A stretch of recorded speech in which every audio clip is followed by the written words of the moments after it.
तो इसका मतलब क्या है? बोले अयोध्या के लोगों ने भगवान को पाकर माताओं भगवान से दिया, लेकिन मिथिला के लोगों ने भगवान को पाकर के भगवान से दिया नहीं, बल्कि भगवान को। अच्छा, सबसे बड़ा संसार में दान किसका होता? बताओ माताओं, सबसे बड़ा दान किसका होता? कन्या का दान। और आज के जमाने में बहनों, मैं आपको हाथ जोड़ करके विनती करती हूँ कि मोबाइल की दुनिया में कछु को सौभाग्य मिल पाए जहाँ ना मिल पाए, लेकिन माताओं को अपने माता पिता को कन्यादान का सौभाग्य जरूर दे देना। पढ़ने लिखने के बाद भले ही आप फ्लाइट को उड़ाना, लेकिन जो सौभाग्य जिसने आपको संसार दिखाया हो, उनका एक कर्तव्य मत भूलिएगा। ये संतों की वाणी आपको यही सिखाती है, ध्यान देना। इसलिए मैं कथा की ओर बोलना चाहती हूँ, संसार का सबसे बड़ा दान होता है कन्या का दान। और कन्यादान जिस दाम्पत्य जीवन में मिलकर के भले ही ऋषिकेश, हरिद्वार, मथुरा, काशी, गंगोत्री, यमुनोत्री, कैलाश, 12 ज्योतिर्लिंग के दर्शन कर पाए हो ना कर पाए हो, उसका पुण्य का फल मिल पाया हो ना मिल पाया हो, लेकिन यदि गरीबी हालत में रह करके दाम्पत्य जीवन में मेरी माताओं आपने अपनी कन्या का कन्यादान कर दिया, तो आपको संसार के सारे तीर्थों का फल जो होता है घर बैठे मिल जाए। लेकिन लेकिन महाराज आज के जमाने में कन्यादान करने का सौभाग्य ही कम होता है। क्यों? बोले एक तो इन्हें एक ही लड़का चाहिए, द्वितीय चाहिए। गलत है? कहते साथ से बैठी हूँ है, लेकिन गाँव के साथ से ऐसी नहीं है। अगर बहुत का पहलों पहल द्वितीय हो जाए तो ऐसे फूल के भेजे जैसे मन भरा बैठे। मोहल्ला में पूछता है किसका भाव कभी? अरे पौड़ी हो जो तुम्हारे दोनों कुलों को तरन तारण करती है, पुत्री पवित्र किए कुल तो एक वो पिता के कुल को भी तारती है, और जब विवाह होता है तो पति के कुल को भी। लेकिन उसको पाने के लिए आप भी किसी की पुत्री और मेरी माताओं। इसके बाद बेटी दो, दूसरी बात मैं आपसे निवेदन करने जा रही हूँ कि जिस नारी की कोख ने कन्या का जन्म नहीं दिया, मैं नहीं कहती, हमारे संत महापुरुष कहते हैं नारी की कोख तब पुनीत और पावन होती है जब उसकी कोख से कन्या का जन्म हो जाता है। और यदि गॉड गिफ्ट ना हो ऊपर वाली, लेकिन हमारे मन में आशा आकांक्षा होनी चाहिए, जिज्ञासा होनी चाहिए कि हमारे घर के आंगन में भी एक कन्यादान होना। क्यों? हमारे को ये गायक में बहुत पुरानी उन्होंने गाया है, मेरी माताओं से गांव में सुना था। मैं अपने घर पर थी तो हमारे गांव की माताएं दूसरे घर में गा रही थी। कहा जाता है क्या? बोले कहा देखे पर धन पाड़ो रे ओ मोरे पेट समाने नैया बाहर कहत के पर धन पाड़ो रे मोरे पेट समाने नैया बाहर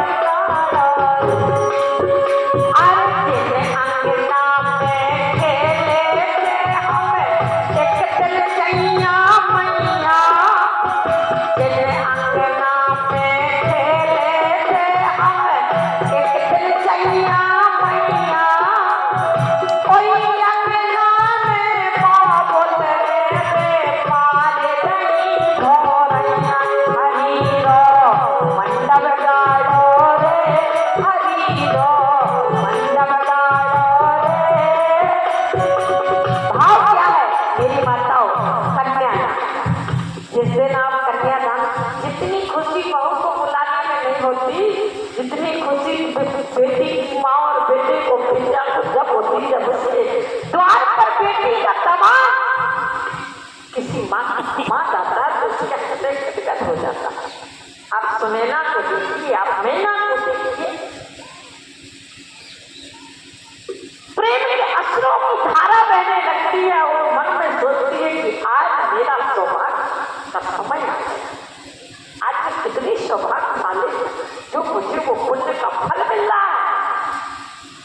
तो मेरी माताओं, मेरा निवेदन था कि अयोध्या के लोगों ने भगवान को पाकर के भगवान से लिया है, पर मिथिला के लोगों ने भगवान को पाकर भगवान से लिया नहीं, बल्कि भगवान को क्या किया? बोले सुख मूल दूल्हे देख दापति पुलक तन बोले शिव दियो कर लोक वेद विधान कन्यादान नृत्य सब। कन्यादान संसार का सबसे बड़ा दान। मेरी माताओं, और मैं उस छोटी सी झांकी आपसे निवेदन करूं, मिथिला के लोगों ने जब भगवान का दर्शन किया और मिथिला के लोगों को भगवान की वो सुंदर सावरी शनौनी मूर्ति को देखा, हमारे बहुत अच्छे राष्ट्रीय संत कथावाचक हुए हैं राजेश जी रामायण। उसका एक खंड मुझे याद आया, बड़ा सुंदर है। जब भगवान अयोध्या से मिथिला में गए तो सुंदर छवि का अवलोकन करने लगे।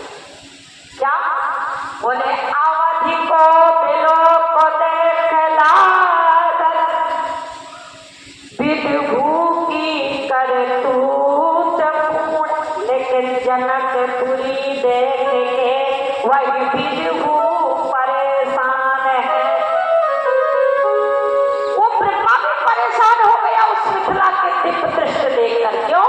क्योंकि दौर दौर भक्त जन जाते अवध धाम है। हमें भगवान से मिलना होता है, कहाँ जाते? माता अयोध्या जाते, वृंदावन जाते। लेकिन यहाँ बड़ा अद्भुत दृश्य है। क्या बोले? दौड़ दौड़ भक्त जन जाते अवध धाम है, किंतु मिथिला में दौड़े चले जाते भगवान। हम भगवान से मिलने अयोध्या जाते हैं, लेकिन भगवान अयोध्या से स्वयं मिथिला में क्यों आते हैं? बोले जहाँ भक्ति का जन्म होता है, जहाँ भक्ति का प्रागट होता है, वहाँ भगवान को बुलाना नहीं पड़ता, भगवान स्वयं आता है। और जब भगवान मिथिला में गए मेरी माताओं, तो मिथिला के लोगों ने भगवान को देखने के लिए क्या किया? बोले धाये धाम काम सब प्यारे,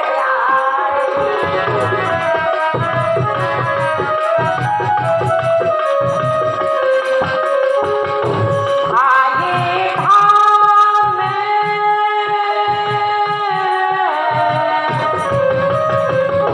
धाये धाम काम सब त्यागी, धाये धाम काम सब त्यागी, मन हो रंगने झिलू लाई, मन हो रंगने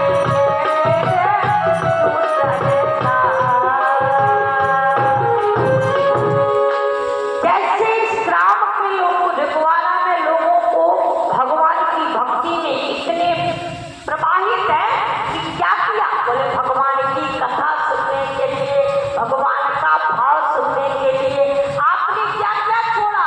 बोले धाम भी छोड़ा और काम। धाम मतलब घर। जब घर छूट जाएगा तो घर का काम तो अपने आप छूट जाएगा।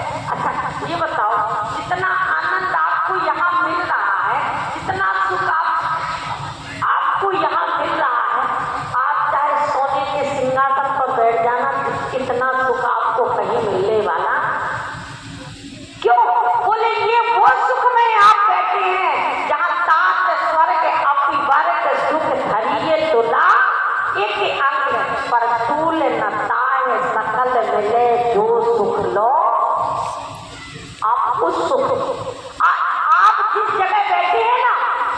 में बैठे देवता भी सोच रहे होंगे काश हमें भी मनुष्य जीवन मिला होता तो हम भी संतों के सानिध्य में बैठ करके भगवान की कथा और भगवान का नाम लेने का सौभाग्य हमें भी मिलता। क्यों? बोले स्वर्ग